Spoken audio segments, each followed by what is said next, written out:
আসসালামু আলাইকুম, সবাই কেমন আছেন? আশা করি সবাই ভালো আছেন। সকাল সকাল আমরা ঘুম থেকে রাব্বি আর নাইদা আমার উঠাইছে। দেখেন আমাদের ডাঙ্গার অবস্থা। এখন আমরা প্রচণ্ড শীত পড়ছে এখানে আজকে। এই আবহাওয়া চলে আসছে, ডাঙ্গা যাওয়ার কথা শুনে। চলো আমরা এবার ওইদিকে যাই। চলো আসো মামা, আসো।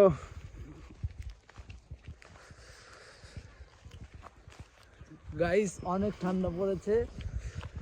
হ্যাঁ, আজকে প্রচুর কিন্তু বাতাস। প্রচণ্ড বাতাস আর প্রচণ্ড কুয়াশা পড়ছে। আপনারা দেখতে পাচ্ছেন, আমরা মাঝখানে গেলে আরো বুঝতে পারবেন যে কিছু দেখা যাচ্ছে না। হ্যাঁ, আমরা যে পিছনে দেখতে পাচ্ছি অনেক কুয়াশা। আমরা আস্তে আস্তে এগিয়ে যাচ্ছি।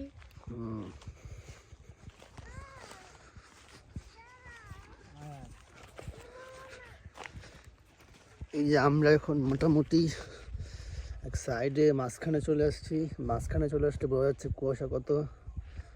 এখন কিন্তু 8টা-9টা বেজে গেছে প্রায়। সবাই দোয়া করবেন আমাদের জন্য। আল্লাহ হাফেজ। প্রচুর ঠান্ডা।